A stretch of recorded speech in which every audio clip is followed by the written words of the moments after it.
నమస్తే, జై Sriram. Welcome to my channel. నేను మీ సుధీష్ రెడ్డి. ఈరోజు మనం మాట్లాడుకుందాం big boss Telugu season 8 day number 9 గురించి, నామినేషన్స్.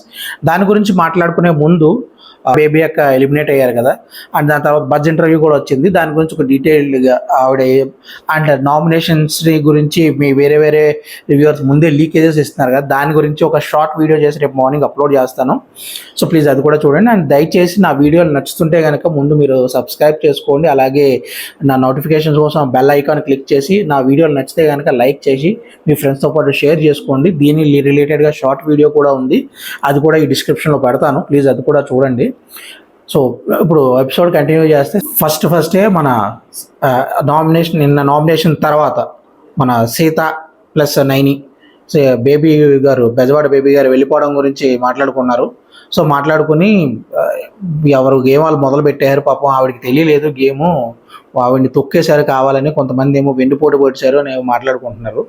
సో దీని గురించి ఆల్రెడీ చెప్పాను కదా, ఈ నామినేషన్ గురించి నేను డీటెయిల్ వీడియో చేస్తాను. So time waste.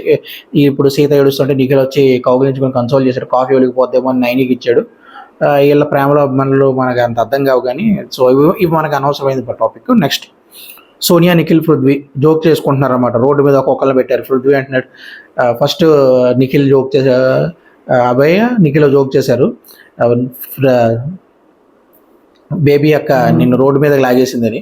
ఆ తర్వాత పృథ్వీ అంటున్నాడు, నన్ను లాగితే లాగింది కానీ నిఖిల్ని లాగాను అమ్మయ్య, నిఖిల్ కూడా వచ్చేసాడు, నాకు చాలా ఆనందంగా ఉందని జోకులు వేసుకుంటూ మాట్లాడుకున్నారు. ఆ తర్వాత మన ఆదిత్య ఓం గారు అండ్ సీత ఆ కిచెన్లో చీఫ్స్ గురించి మాట్లాడుకుంటున్నారు. అండ్ ఆదిత్య ఓం గారు, రేపు నన్ను డిఫరెంట్ ఆదిత్య ఓం చూస్తావు, అండ్ ఇప్పటివరకు ఒక లెక్క, ఇప్పటి నుంచి ఇంకొక లెక్క మారింది అని చెప్పాడు. చూద్దాం మరి ఏం లెక్కలు మార్చాడో ముందు మాట్లాడుకుందాం. ఆ తర్వాత నెక్స్ట్ డే మార్నింగ్ కట్ చేస్తే చిరంజీవి గారి పాట డోంట్ స్టాప్ డాన్సింగ్, పూనకాలు లోడింగ్ మొదలుపెట్టారు. అందరూ కూడా పర్లేదు, మన హుక్ స్టెప్ వేసుకుంటూ వచ్చారు. కొంతమంది బాగానే వేశారు, కొంతమంది నాలా వేశారు అనుకుంటా. సో అదనమాట. సో నెక్స్ట్ వస్తే ప్రేరణ, విష్ణుప్రియ అండ్ నైనిక కూర్చుని నిన్న మార్నింగ్ బేబీ నామినేషన్ గురించి మాట్లాడుకుంటున్నారు. బేబీ గారి నామినేషన్ గురించి ప్రేరణ అంటుంది, నేను ఉంటే చాలా చెప్పేదాన్ని ఆవిడకి, కానీ ఆవిడ వెళ్ళిపోయింది. అంటే విష్ణుప్రియ, నేనైతే వేరే వాళ్ళు నామినేట్ అవుతారు అనుకున్నా, బట్ ఈవిడ అయిపోయింది అని సోనియా గురించి చెప్తుంది. ఈవిడ ఇండైరెక్ట్గా ఫస్ట్ సేవ్ అయిపోయింది ఆవిడ అని చెప్పినా, సోనియా కదా ఫస్ట్ సేవ్ అయింది. ఆ తర్వాత ఈవిడ నైనిగా అంటున్నాం, నువ్వు అలా అనుకుంటున్నావు, ఆవిడ ఖచ్చితంగా చీఫ్ అవుతుంది, అలాగే మంచి లీడర్ అవుతుంది అన్న టైప్లోనే మాట్లాడింది.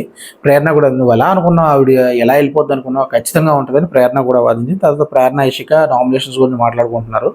ఈవిడ యశికకి ఇద్దరు ఉన్నారంట కదా, సీత, విష్ణు అండ్ ఇంకొకరు ఎవరో ముగ్గురు గురించి ఎవరిని ప్రయారిటీ నామినేట్ చేస్తా అంటే ఆవిడ నామినేషన్ బట్టి డిసైడ్ చేస్తా అని చెప్పారు. బంపర్ ఆఫర్ కొట్టింది ఈరోజు ఈవిడ.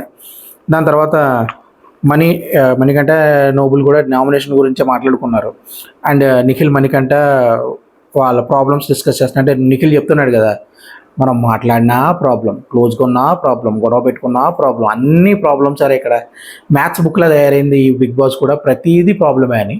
మరి అంతే, ఆ ప్రతి లైఫ్ అంటే ప్రతిదీ ప్రాబ్లం ఉంటుంది, దాన్ని మనం సాల్వ్ చేసుకుంటే అలా, లేకపోతే ఊరికినే పంపించేస్తారు బిగ్ బాస్కి. మనకంటే కొంచెం క్లారిటీగా చెప్పాడు, ఎక్కువగా బార్డర్ క్రాస్ చేయకు, జోక్స్ కూడా వేసే లిమిటెడ్ జోక్స్ అయ్యి నీ హద్దుల్లో నువ్వు ఉండు అని చెప్పాడు ఇండైరెక్ట్గా.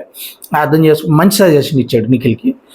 అర్థం చేసుకుంటే బాగానే ఉంటుంది, లేకపోతే ఇంకా ఆయన ఇష్టం. ఆయన కూడా అంత మరీ మనకి సీజన్ 5లోనే అనుకుంటా స్నేహించుకున్నారు కదా, మరి అంటే ఆ లెవెల్ స్నేహించుకోవడం ఇంకెవరు చేయలేదు అనుకున్న తర్వాత అదొక రికార్డ్ లెవెల్ స్నేహించుకోవడం కాబట్టి ఆ లెవెల్లో అయితే ఈయనైతే బిహేవ్ చేయట్లేదు. నార్మల్గా ఓకే మాట్లాడుకుంటున్నారు, డీసెంట్గానే మాట్లాడుకుంటున్నారు. ఒక మెచ్యూర్డ్ లెవెల్లోనే స్నేహం అయినా ఏదైనా ఆ మెచ్యూరిటీ లెవెల్లో హద్దులు దాటకుండానే ఉన్నారు ఇప్పుడైతే ప్రస్తుతానికి, ఈ రోజు వరకు, ఇప్పటి వరకు నేను ఈ పాయింట్ మాట్లాడేంతవరకు.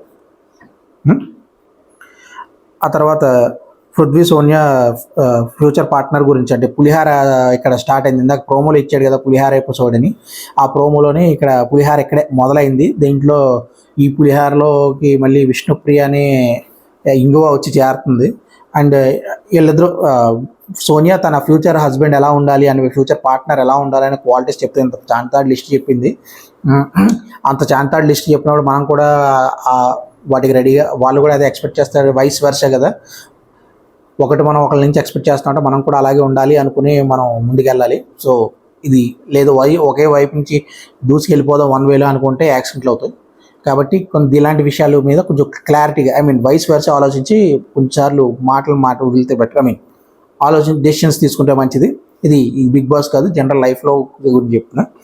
దాని తర్వాత విష్ణుప్రియ వచ్చింది. పృథ్వీ ఎంతమందికైనా ప్రేమను పంచచ్చు, నాకేం పర్లేదని పిచ్చికి గుప్పెల్లో ముడుచుకుంటే ఆవిడ చేతిలో పిచ్చికి కూర్చున్నట్టు పీస్ అయిపోద్ది. అది ఏం చేస్తాం, ఇలా వదిలేస్తే మళ్ళీ అది మన చేతిలోకి వచ్చిందంటేనే మన మీద ప్రేమ ఉన్నట్టు అంది. అదే బంగారు పిచ్చిగా అనుకోని వదిలేయమనండి, వదలవు. ఎవడో మామూలు పిచ్చిగా అయితే వద్ద లేకపోతే లేదనుకుంటారు. ఏది బంగారు పిచ్చిగా అయితే అబ్బాయి ఎక్కడ వెళ్ళిపోద్ది అని పట్టుకునే ఉంచుతారు. అది మనిషిని తత్వం, అది దాన్ని ఎవ్వరూ మార్చలేరు. మీకు అర్థమైంది అనుకుంటే. సో అంతే. ఆ తర్వాత విష్ణుప్రియ మణికంఠతో మాట్లాడుతుంది సోనియా గురించి. సోనియా మనిషి మంచిదే కానీ గుణం కూడా పెట్టారు, అది ఎలా అనలేదు అనుకోండి. మనిషి మంచిదే, కాకపోతే కోపం వచ్చేప్పుడే మాటలు వదిలేస్తూ ఉంటుంది. సో అది కంట్రోల్ చేసుకుంటే, అది కూడా క్యారెక్టర్ అసాసినేషన్ చేస్తూ ఉంటుంది. కాబట్టి అది నాకు నచ్చట్లేదు అన్నది చెప్పింది. తర్వాత నిఖిల్ సోనియా, నువ్వు సిగరెట్లు మానేస్తే నీకు ఏం కావాలంటే అది ఇస్తానన్నట్టు సోనియా అంటుంది. సరే అయితే నేను ఈ బిగ్ బాస్ అయ్యేలోపు మానేస్తాను నిఖిల్ చెప్పాడు. డైరెక్ట్ స్ట్రైట్ అవే నామినేషన్స్లోకి జంప్ అయ్యాడు బిగ్ బాస్. నామినేషన్స్లో ఒక బంపర్ ఆఫర్ ఇచ్చాడు యశికాకి. ఏంటంటే ఆవిడ బిగ్గెస్ట్ క్లోన్ ఉన్న చీఫ్ కాబట్టి ఆవిడ నామినేషన్కి ఆవిడని ఎవరు నామినేట్ చేయడానికి లేదు, అండ్ మిగతా ఇద్దరిని కావాలంటే నామినేట్ చేసుకోవచ్చు అని సీతని నామినేషన్ స్టార్ట్ చేయమన్నాడు బిగ్ బాస్. అలాగే నా విశ్లేషణ మీకు నచ్చుతుండే కనుక దయచేసి ఈ వీడియోని సబ్స్క్రైబ్ చేసుకోండి, నా ఛానల్ని సబ్స్క్రైబ్ చేసుకోండి. అలాగే ఈ వీడియోని లైక్ చేసి మీ ఫ్రెండ్స్ అందరితో కూడా షేర్ చేసుకుని వాళ్ళని కూడా వాళ్ళ ఫ్రెండ్స్తో కూడా షేర్ చేసుకోమని చెప్పండి. ధన్యవాదాలు.